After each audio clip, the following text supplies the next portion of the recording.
Tomoni lisusu bandeko yangai, lelo lundi le 4 avril 2016, tolakaki bino ke tokozongisela bino lisusu ba mama ya SNEL pona kobeta na bango masolo.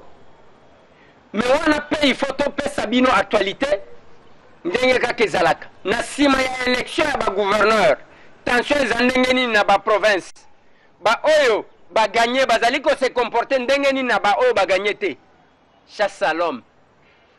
Chwa pa bwende bato bakolongwaka misala pamba pamba. Nous avons même appris qu'il y aurait même des magistrats qui seraient révoqués parce que bamonaki na candidat mususu. Mais loko na koloba dans le Grand Équateur où les médecins majoritaires, même pas gouverneur moko. Qu'est-ce qui se passe? Eza mutuna banduku yangai.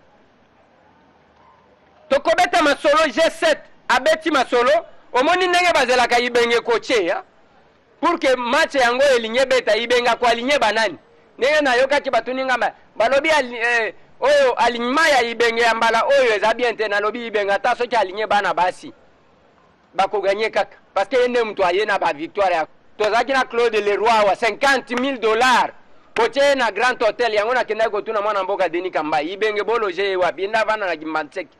Vous en foutez combien? Est-ce que ça a retardé? Il y a même ceux qui ont gagné le terrain, ils ont bon joueur. Ils ont gagné le méchak. Donc, il y a même ceux qui ont joué Coco, ils ont fonction pour gagner. Mais ce que G7 basali conclave na bango, baponi Moïse Katumbi Tchapo, parce que bino bozaki koloba que il n'y a pas moyen. Il y a que les autres qui opposition les a prêté. Mais bango baligné Moutouti. UNC baligné Vital Kamer et SIDE baligné Martin Fayoul. L'opposition à la Kissi. Que voilà toi aligné Batou. Tous après pour Nabitumba. Au lieu de critiquer les candidats à l'opposition. Bino Bobi Misaka ya bino candidat. Bobi Misaka ya bino. Nana cheji de touche ya nini o kamera omoni Moïse afinga kayo bino peso yi dokoche pa na bino awa batu misusu bazaki ba combattant bazo finga Joseph Kabila pozana bangwa to bimisa pe ba dossier misusu botika makambo wana ti meloko ko kamusanga ezandeke tomona video Félix Tshisekedi Moïse Katumbi Vital Kamerhe pasi na yo pasi na ngai pasi ya policier pasi na beto pasi ya fonctionnaire pasi na biso pasi ya magistrat pasi ya biso dikenga dieba dikenga diani dikenga dia balongi dikenga dietu dikenga dia mpulushi dikenga dietu mateso ya ba fonctionnaire ni mateso yetu mateso yako mateso yangu mais lelo toyeki dès que ba choisir Moïse Katumbi na G7 Bruno Mavungu alobi candidat ya majorité Aza candidat ya MP aza opposante. Mais oyo na tuna Félix oyo aloba. Yebisanga nanu rencontre ya Etienne Tshisekedi Moïse Katumbi Katebe Katoto. Toye komona lisusu rencontre ya Etienne Tshisekedi lisanga bonganga na Nzanga Mobutu. Tomona ki pe ba photo ya ndenge wana. Qu'est-ce qui se passe d'abord? Est-ce que ça alliance? Eza scellé entre Moïse Katumbi Katebe Katoto na Etienne Tshisekedi et puis oya lisanga bonganga na Nzanga Mobutu eza message nini elingaki eleka ezaka ke mo omoni master ya vie lokola vie azali suste tozaka bato moko yoza songi nazo tunandi avec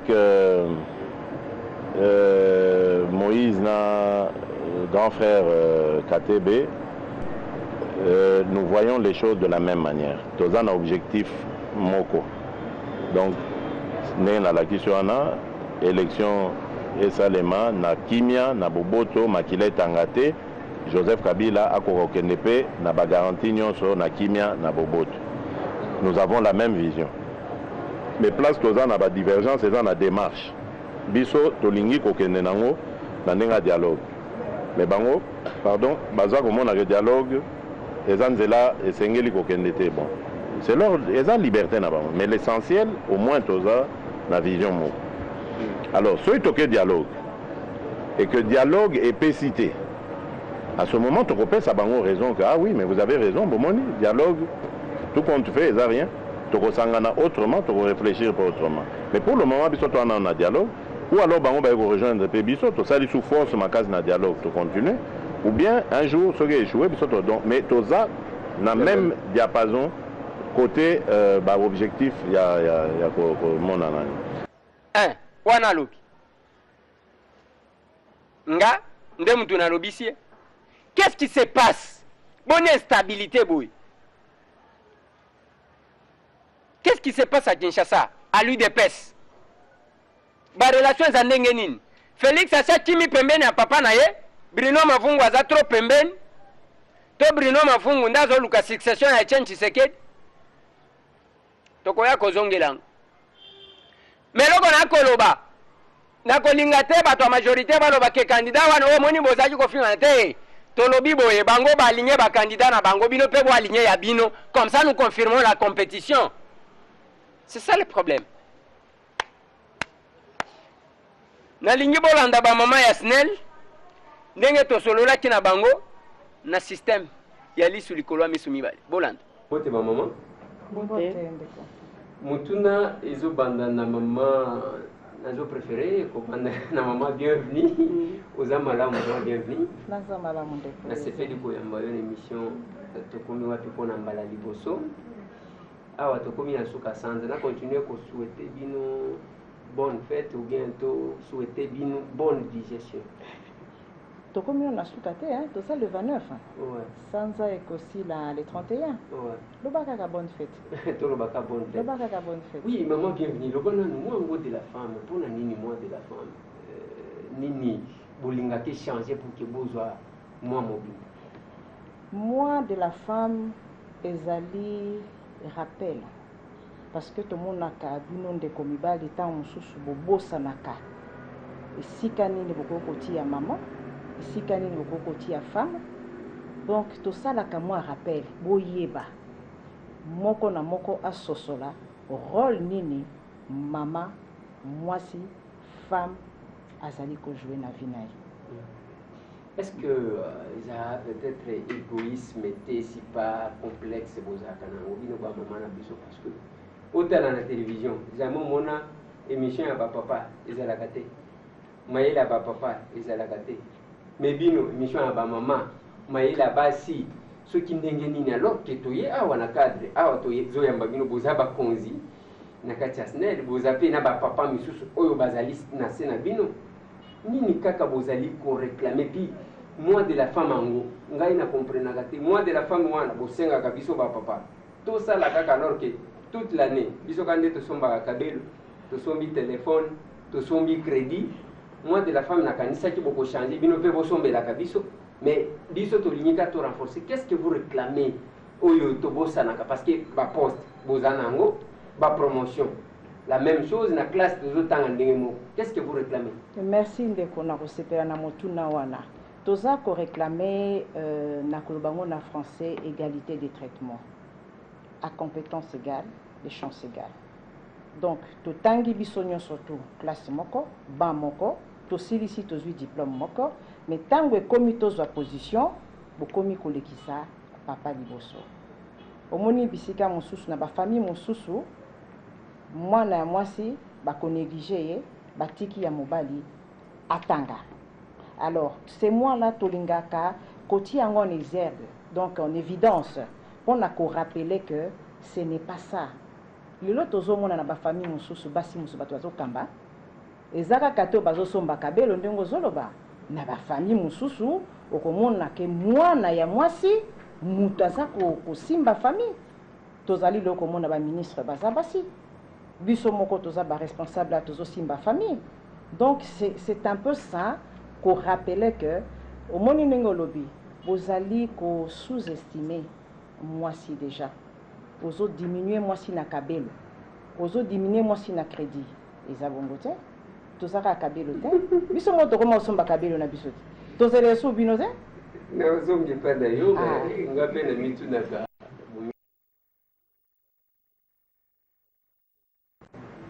ba veuve bazala kibeli par rapport à ba veuve pona nini biso to kufaka ezaka pona masuku sana Maman Ali, nazali pas na yo, bonne fête pas na yo, ok? Merci, bonne fête. Oye pour corriger Nzambe parce que yé mtu akela mobali avant. Oye bokende kobunda na Nzambe na lola. Oyo akela mobali avant. Après alobi akeli mwasi azongi alobi il faut que la femme soit soumise. Bino bolobi te Nzambe to ko corriger. Oye bo matata na lola boke bungisa Nzambe. Botikali na biso awa. Chance égale, compétences égales et tout ça, alors que beaucoup de bozos. Ni bozo réclamer au botika la causeté. Ba maman ministre, tout ça na bango. Ba maman directeur, nengi tout ça. Nazana bino boy. Bozali. Na éviter domaine nini oyo kana boxe. Kana boxe ndi ba maman bakotakati. Bi domaine nini te ba maman bazate. Et nini bozali ko réclamer de plus. Merci ma papa. Nakanisi réclamation na biso e alika kandenge ndeko awuti koloba lelo oyo mwasi représentation oyo biso tozolinga mwasi akoma tokomina na niveau ya une représentation oyo esengeli te. C'est vrai okoki koloba mama ministre tozali mais toza penza représenter na ndenge esengeli te par rapport na baninga mibali. Tozo ko corriger Nzambe te parce que sur le plan physique mwasi akoki jamais kokokana pe na mobali na mutu basala ye mobali basali mwasi mais fait o ezali relevé na niveau international pona kolobete esengelaki mwasi azala représenter na ba bisika nyonso azala penza moi pourcentage moko important et salami pourquoi parce que ezali na ko raison moko raison ngezanini tozeraka ndako mwasi azeraka tozeraka ndako ba papa tozeraka bino mais soki tokomi na place ya musika place ya partage ya responsabilité bakomi koloba biso mwasi aza eloko pamba te mwasi wana te mwasi akokoka te atako tozokoka ozo comprendre alors biso tango lokola na niveau international ba relever ka wana ba komona ke bisiko basi bazwa ba responsabilité makambo etambolaka penza na alignement yango wana soki boyebaka te eloko eza caché derrière baye koloba non soki basi penza bakoki kozala représenter ebele en tout cas mokili ekochanger et puis tokoki koipesa yo exemple mwasi akoki kozala na kati ya ndako azali maman aza travailleuse pe azali mère aza na bacasquette wana nyonso misato akosalela yango correctement. Mais soki mwasi a se déplacer to aza na mission atikeli mobali esika wana nakanisi mokolo mosusu okoya na bureau ozanga ata kotia pain na soki na yo yango wana na niveau international biloko ebombani nsima balobi te batali balobi esengeli mwasi ami retrouver donc azwa occuper penza place yango ozokomona ka o planète 50-50 ntokokana c'est-à-dire ba compétence wana loko soki emonani mwasi azala ndenge utolo baba mama mona na box c'était il faut tout encourager ba moi auto encourager ka basi na domaine nyonso ezala ingénieur ba femme lignade donc ba femme basaka box bazala complexité ba kota parce que mokili yango esengi ka bongo to kotikela bino esunzela te toza kokende voilà otikela biso esunzela ti ya tozokende mais conséquence nde kozala soki basi bakoti na bisika nyonso 50-50 wana bitumba na Nzambe bitumba na biso te bitumba na Nzambe ntwa alingaki te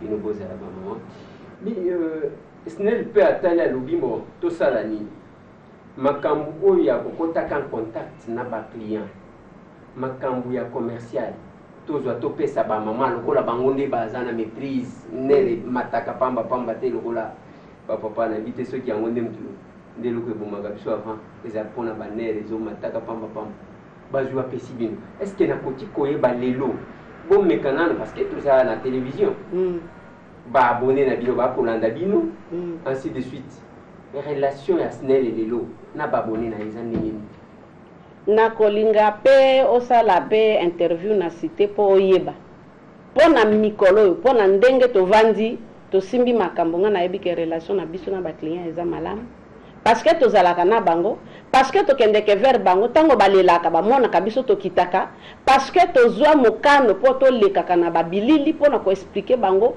soki toza na problème tokangaka monoko te tozo koleka tokimeli awa na baradio na batelevizio nyonso wana ezali mpona kolakisa ke tozoluka bonne relation na kati ya affaire oyo tosalaka na baclient na biso. Donc mpona ngai relation na ngai ya biso na baclient eza malamu parce que relation ezali kosalama autour ya badialogue, rendez-vous, ya dialogue, ya baéchange entre partenaires. Eza kwa toza sur le marché, il y a un vendeur, il y a un acheteur. Boko discuter, makambo misusu ekoki kozala otenga na sepeli na oyo te, yo po lobi te osepeli nango te menga na moni tosala boy. Donc relation eza malamu. Na kati ya relation nyonso ezala kaka baéchange na point de vue et tout ça harmoniser pour une solution. Voilà ce que je peux dire. Voilà, maman, bienvenue dans Ipanayo. Maman, ceux qui basingi mokili, ceux qui 50-50, ici Kabasi, bazwa ba poste makambo etambola ka kitoko. Mais ce n'est pas un problème, on n'a pas connu les lots à compromettre les lots, à promettre les lobbies. Il y a bien misali ici la kate. Oh, maye kauti. Ba Congolais tellement que basambela ka petro et pinzambe côté wana yokelaka bango mingi abeti simbula ote isko l'équipe la sango est-ce que bako sopa moi mke donc ba promesse na ba promesse et l'autre côté ezali ko se réaliser concrètement. Merci. Ba mama kaka omoni ndenge ndeko ali ya utikoloba ezali échange communication toza ko entretenir ango moko na mokolo ata ndenge to vivaka na biso à vie quotidien par rapport na biso mikonyo surtout faut entretenir ba relation pour ce qu'entretenir relation te lobby et kozali susute tant union surtout faut entretenir relation faut ko expliquer moninga pona nini likambo boy pona nini likambo boy nakanisi koloba que promesse toza ko pesa ze ko réaliser te na ko attirer attention ya clientèle na biso bazali kolanda biso tozali ko réaliser mais mikakatano ekomaki minene mingi ezalaki tellement profond que toza ko sala mosala mais tisikoyo ezana nukomona na te mais bazana elikia na mikoleko ya bokomona misala ezali ko salema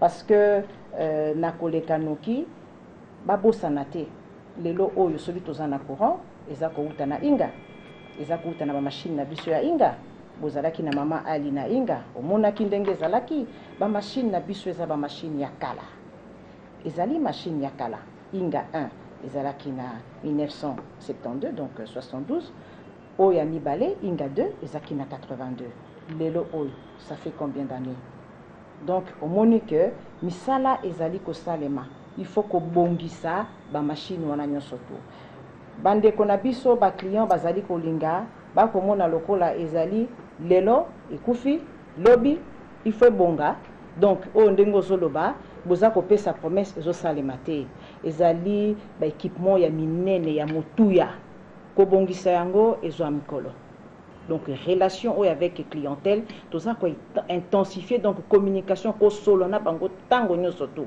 ko yebisa bango ndenge ezali balanda biso po soko landi ezoloba malibanda okoloba kesnela zo sala mosala te mais toza ko pesa évolution to komaki wapi to bandi wapi to salaki eutaki wapi tout ça toza ko informer problème toza nango disposition nini toza kozwa notamment ba travaux toza ko sala na niveau à inga et puis eloko nini population akosala pendant que biso tozo sala ba travaux na biso donc koloba ke to sala misala ezali promesse to ko pesa promesse za ko se réaliser te ndeko wana na ndimi yote po parce que omoni ya biso to vandi na bureau awa ozaki na inga omoni bandeko na biso misala baza ko sala misala minene baza na reporter faut to encourager bango tant bazolanda na bilili que toza ko encourager bango ezo pesa bango makasi tango bazolanda na bilili que tozo betela bango maboko na kusenga na clientèle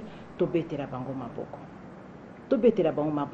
parce que na bamboka misusu machine ya 82 machine ya 72 mais okangi yango ti okangi mais faut mona na niveau nini bazana mayele oyo ke basala nanu kaka babongisa nanu otozwa otozana yango ngana ko sepela mingi totika likambo oyo ke tokopesa promesse ekosala te ombula eza kobeta obo non tondima bango tondima nalingi place wana clientèle babone ya SNEL bazopesa mbongo ebele ntango bazopesa mbongo ebele olie bobongisaka bamashine mie bobosomba bamashine asika papa nakoyebisa yo omoni bamashine tozali na inga 1 toza na inga 2 tobongisaka machine toza na baentretien ya baéquipement na biso après 2000 heures 9000 heures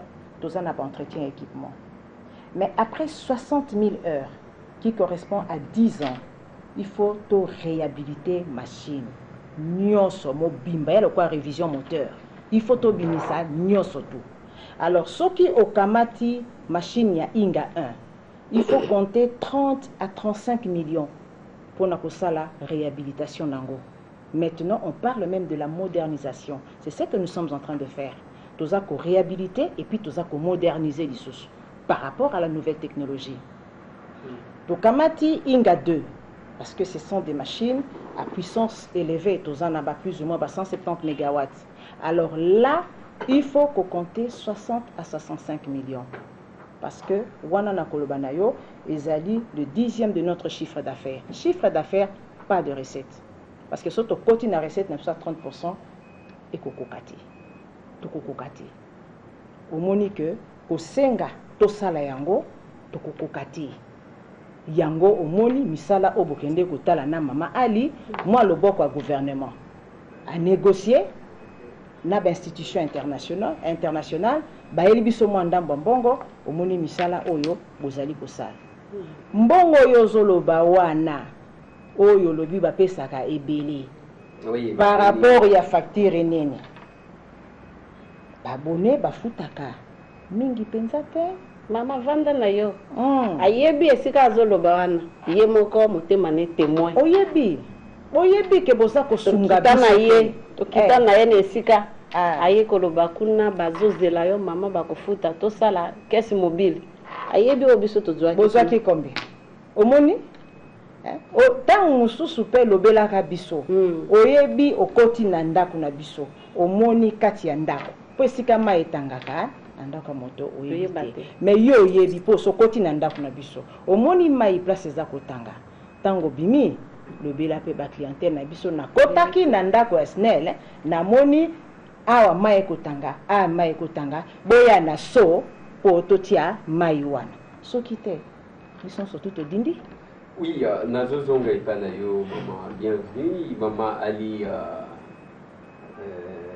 tokitaki na quartier lokola bangwaka barigini certainement mais eza quand même na babone ya minene ya makasi parce que ceux qui tozolobela makambo SNEL même régie des eaux ceux qui toquent pour réclamer mai azoloba ke courant ils ont posé problème SNEL oyo tozoloba tozo insister pour nani lelo ceux qui mutu azana na réanimation et que courant kei mutu ana kokufa c'est pourquoi SNEL il faut que tobeta c'était par rapport nango tant que tozoloba wana tozoloba omoni ke batu presque ba structure rebelle ils ont dépendre na SNEL c'est juste oui mais awa tozolobela bato angwakati mais bozana babone ya minene lokola na Gombe na ma campagne toloba lisusu côté ya bato minene wana ezali commune bon ba commune misusu wana ya bato minene alors ba côté wana ba mbinza ba Gombe ba nini ba kota bato minene oyo ba mama bienvenue ba vanda kakuna bon courant kenda penza te mais kuna omoni te ke la oyo kotaka bokoki kosomba ba machine asika pour que tozala l'aise problème lisusu ya otozo bongisa tozo bamba isala te ngana kozongela te na kanisi mama bienvenue awuti koyebisa mutu yao ya pesi ya ba machine wana ya kosala réhabilitation ya kosomba kobongisa ezali awa te donc tokoki kotia te ombinza oyo kakande na sango bongo mbinza ngo eloko nini eza kuna ba client nyonso soki ndenge population tozali bazo bénéficier na courant bango nyonso ba s'identifier et que bazo futa et kosala biso bien atako mbongo ngo kokoka te ke to réaliser ba projet nyonso toza nango mais kosunga biso mais kuna yo yebi pokoso matata bazo kende bazo yebiso client zo lobana yo penza na kofuta te mais lobby ana télévision tolembisnel il faut encourager bato ba futa taza dernier consommateur il faut futa oyo aza ko ndeko leze nalingi na bakisa likambo moko que omoni ndenge lobi o bavandi Gombe bavandi boye bazongisi boye nako lobele sika wana soki otali quantité ya énergie oyo bato cité babebisaka eleki makasi ke bato oyo bavandi po soki otali facture oyo penza ya komata ezali plutôt na cité parce que bazali kobebisa courant omonde toza kobetela sete na likambo économie de l'énergie ya kosalela courant tango sengeli na cité ezali mawa mingi bazali kobebisa courant baza koyeba motuya na courant te soki lelo tolobi tolande la facture okokama bato ya Gombe bana facture ya nini te okotala na cité yango te utilisation abusive bazali kosala courant na ndenge ya mabe bazali kosala gaspillage ya courant mais facture ya makasi ezali kuna ezali place baza kobebisa courant. Oui, mais maman bienvenue nde place wana na ngana tuna pe maman Ali yango parce que eloko moko ezali ko décourager bato ezali ya ndenge nini tovandi na ba quartier ozomona penza na ngambu courant ezoya yo za na ngambu courant ezoya te ya yo courant eyaka na 23h07 ekendaka na 5h17 mais tango facture ekoya okomona facture soit ye ndenge moko na bisika omonaka courant tongo midi po et parfois aussi courant ozozwa muke mais facture ezoya na mbongo ebele.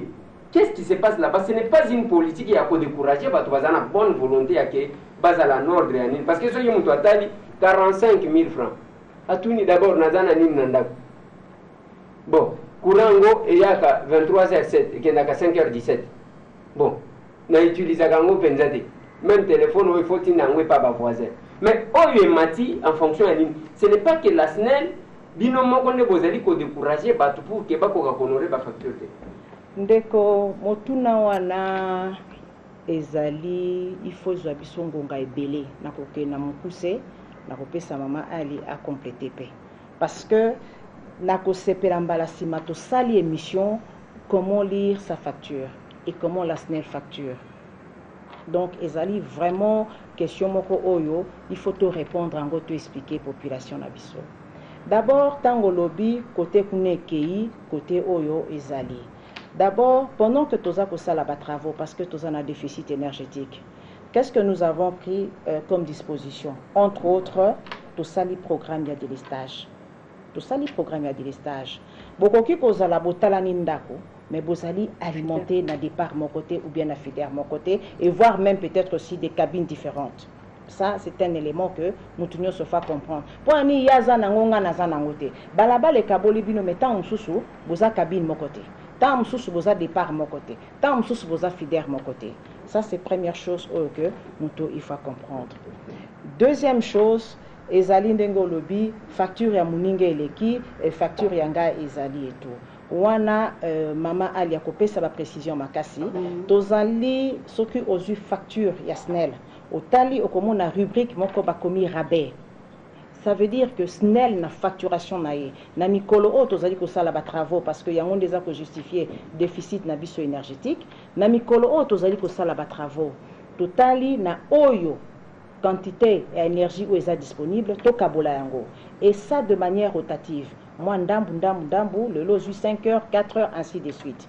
Alors par rapport à cela ba technicien na biso o to bengaka jet na staff nae bayebi que départ oyo na sanza oyo ezui courant kaka pendant autant d'heures pendant 10 jours pendant alors yango komona bakomaka rabais.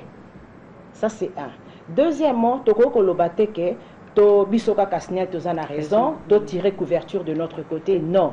Si ça se trouve par exemple moi ko bunga ezali pour ezali machine il faut to saisir tam suna moi place il y a 2 to beti 9. OK? Alors, okoya lobby na population tozali koloba communication eza échange biso toza koloba population pe ayeba client aya vers la SNEL oye komona biso na ba centre de vente na biso boye komona mama DCK boye komona tokotala toko analyser so c'est vrai tobosanaki na quartier au départ effectivement bazwaki courant 10 jours papa tobongisaka facture ba o baza kolanda ngai tant ba pesaka bino extrait des comptes na bino bokomona tokomaka NDC to corrigeaka facture. C'est ça la correction des factures. Et souvent, une des raisons, c'est par rapport à la consommation oyo, nani, to pesio. Soki yo ezana batu papa, ayebi ke courant ezongaka. Ça c'est 23h à 7h, wane ezalaki mwakala. Sikoyo, toza kosala makasi, donc à partir à 22h, mutunyo surtout azui courant na question de sécurité. Et puis soki to 4h, 5h, et koko zonge sous 23h te. Pour toza kotala rotation wana moi 4h moi 5h il y a des stages. Mais qu'est-ce qui se passe? Tango yo zui courant nozo sala ndenge nini batu baza ko repasser panier misato na minute na tango wana ozui courant pendant 10 jours mais au saleli yango ndenge nini ozui courant pendant 5 jours au saleli yango ndenge nini soko lambi biloko ya sanza mobimba ozana compteur te boko yeba ndenge nini ke ndaku oyo nde bara pasaki bilamba ebele ainsi. Papa, oyebi que lelo ezali kamboko kamwa. Tozali déjà par rapport à la loi sur l'électricité. Hein, donc il faut mouke tolongo la facturation forfaitaire. Tozali déjà na placement à compteur. Tosi to bandi procédure à compteur. Tozako kena bango mouke. Mais lelo oyo batu mususu bakomi koboya compteur. Po atali forfait, kudumala mu forfait compteur bosa compteur na bino bakomi koboya. Tozali na seuil moko, toza na tableau moko auto-publia, parce que la consommation, c'est la puissance de ton récepteur électrique. Ce que je vais faire, ezalaka 1000 watts, au zongisi yango na kilowatt, parce que tu factures na kilowattheure, au salango ça te fait 0,1 kilowatts. Alors, tolobi, bon, mutakoki, qu'on repasser combien de temps? Peut-être 2 heures, ok, na mukolo, ou bien 1 heure. Alors, fois 30, parce que 30 mois, tu multiplies par 0,1 et vous savez, 30 kWh. Et c'est comme ça, au moni, tokendeke plus ou moins, na forfait approximatif. Maman, elle a complété, oui. Oui, on a complété parce que fenêtre, moi, fungwa kiwana. Maman, bienvenue à Outi Kolobanayo, Nyonso Lobami.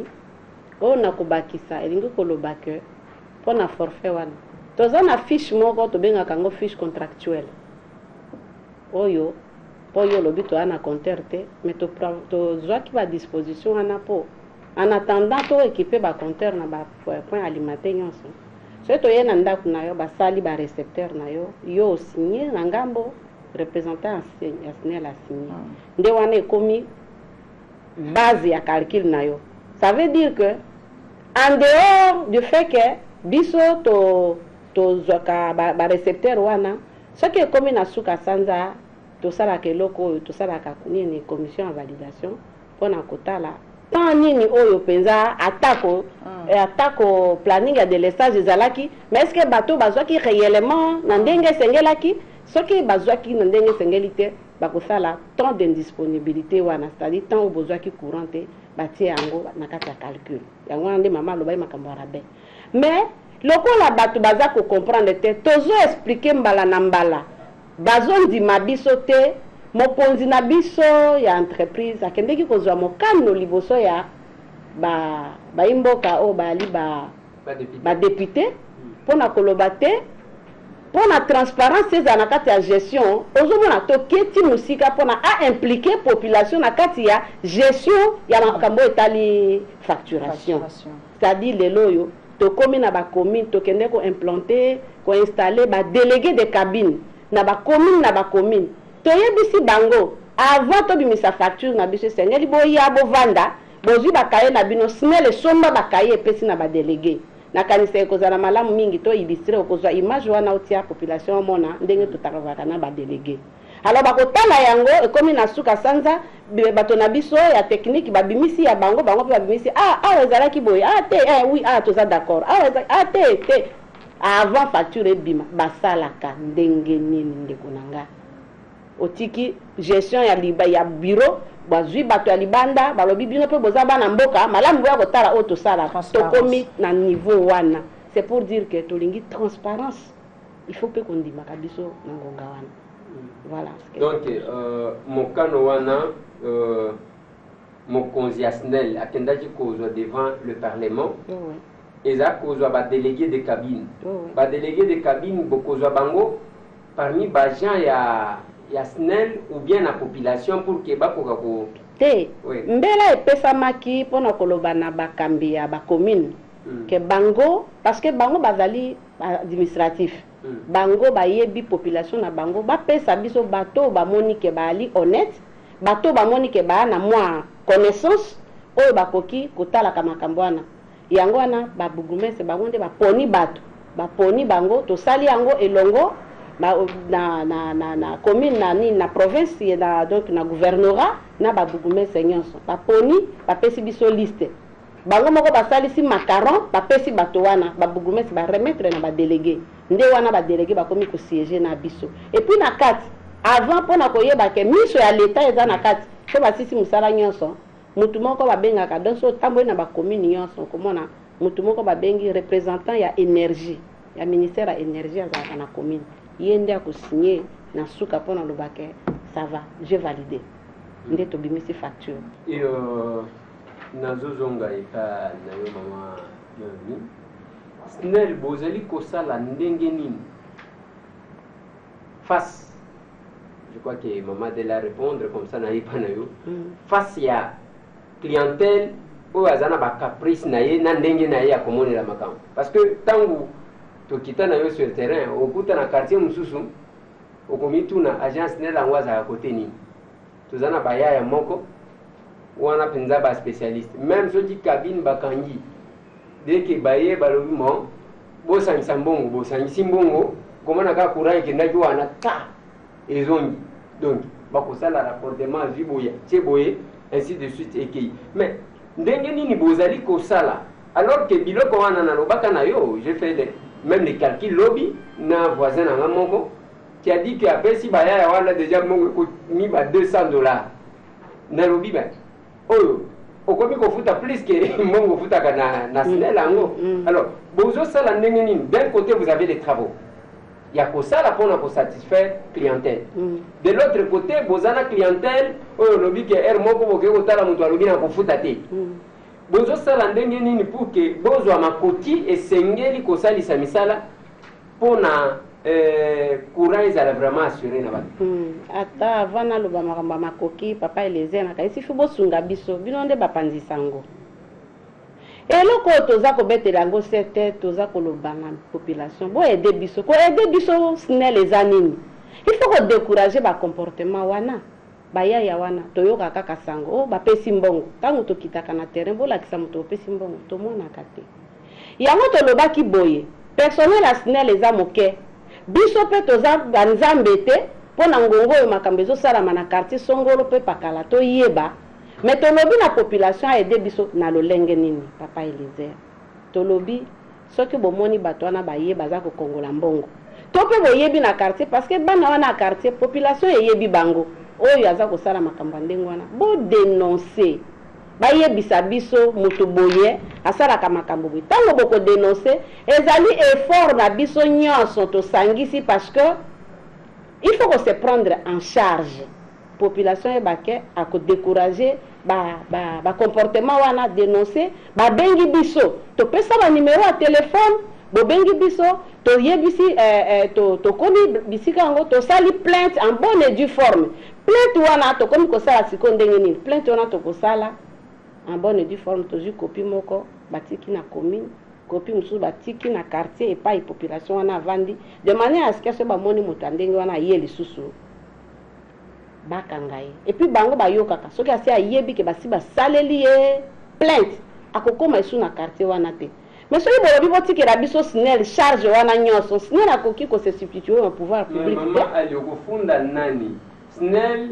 selon programme na ye il faut yolala molili mutu wana ye alobi te okolala molili te natiela yo ata mwa mpulu otala ata mwa télévision yo kozwa mutu aye lokola Messi kosunga yo okende kolivre ye lisusu ndeko désert société nationale d'électricité eza société na biso nyonso to mutu mosusu akoya kosimbela biso société oyo te boyebi rôle nini électricité ezojouer na mboka na biso soki de l'autre to se développer jamais sans électricité tosalelaka émission tolobelaka eloko ya kobatela équipement ya SNEL patrimoine ya mboka mobimba kabine eza kabine ya SNEL te eza ya biso nyonso tu ezali mpona intérêt national. Mama Ali alobi bo dénoncer boloba yebisa ngai nanu nakanisi tango poser question oyo ngana Mama Ali samedi image tozalaki na kawana match eza kobeta samedi a bakati bakomi kokotize mbongo koma na bengi nini mais ote SNEL asombaka câble te ebo kotize bo sala non tango baye vers ngai na bengi na bengi na serve so place makambo ezalaki kolekana na minute babemi câble biso tozali wana pona bino ezali pona biso eza parce que maman bienvenue aux continuer c'est parce que quelque part là ceux qui m'ont toqué koluka raccordement na SNEL bakobimisa devient ngo kozwa mikolo na mikolo câble yango wana toyebi procédure bozalaka nango te pona kobimisa bakable na epana bino ekozwa temps mulai pona câble yango ebima entre temps bato bazana ba besoin surtout na bangonga lokola ya bamatch wana tala mutu nyonso tu azana posa ya kotala match ndeko nakoloba na yo eza biloko mibale raccordement ezeloko mosusu owa noza na courant te yo moto olingi ozwa courant na oyo ke moi panne parce que ba panne ta mosusu esengaka 3 mètres 4 mètres 5 mètres toza koloba na population tolobeli yaka na bureau ya SNEL benga call center na biso 177 188 177 188 benga toyambaka papa soki bokomi kosalela John bokomi kosalela Mike bokomi kosalela soko landi batu wana bazaka na kombo na bango ya mboka te tango kendo ko John tango takoluka John bo John azate est-ce que pona nini mama del bosali eloko oyo toye kokuta na Lubumbashi te na Lubumbashi tokuti système que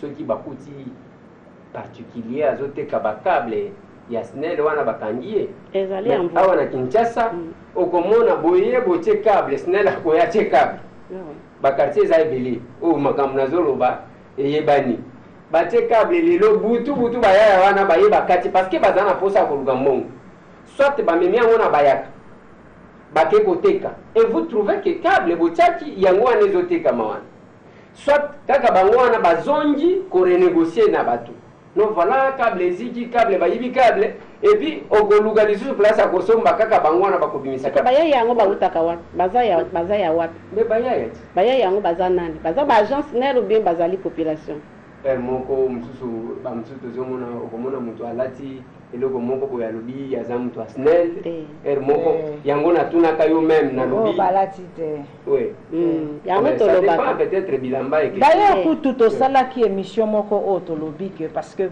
tangu toyoki kolela ya population dans ce sens là tolobaki yango tobelelaki yango moto oyo azali kosala mosala il faut azala ordre de mission document na ye il faut ezala ote ordre de travaux et tout il faut ezala tozali kobelela tolobi tobatela pasi mosusu lo tozolela ezokutaka na biso moko.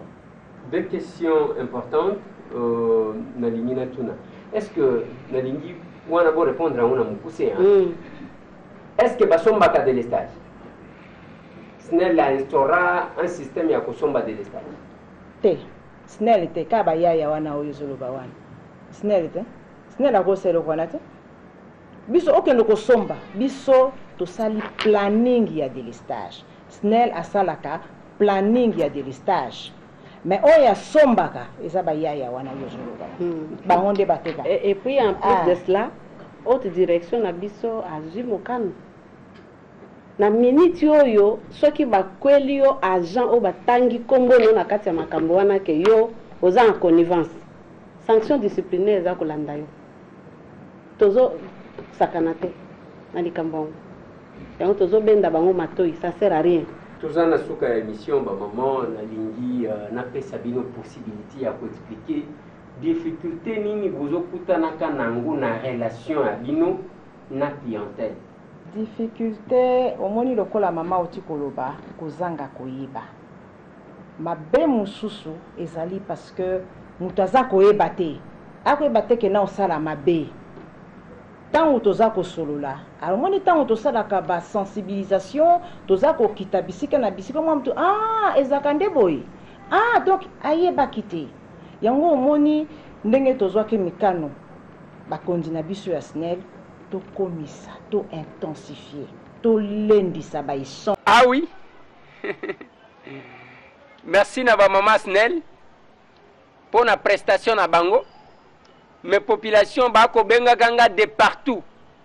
Ne ko lezara ba maman na wazoko sabiso bango ka ba ko pesa date boye ba ko pesa date likamba facture makamu suso etikali bande ko nanga to kozongela bango pour que to tuna. Na ebi la proposition bozo pesa bo pesi biso. Ya qu'avant que to sala na bango émission to kita to sala micro baladeur to ko kita to zakabana misala na binoti. Neoro ya mutu akovanda lobi wana ndeko Eliezer basi basombiye ndenge tozolo bawana okoyoka mususu avanda lobi Moïse Katumbi apesi mbongwa Vital Kamerhe apesi mbongwa Martin Fayulu pas apesi mbongwa. Celui qui était au four et au moulin pour la campagne de Tchen Tshisekedi en 2011 plus que moi tia Musapi atombola Musapi ne likolo namoni ndengo bani kotala bovanda mais yo okomela pema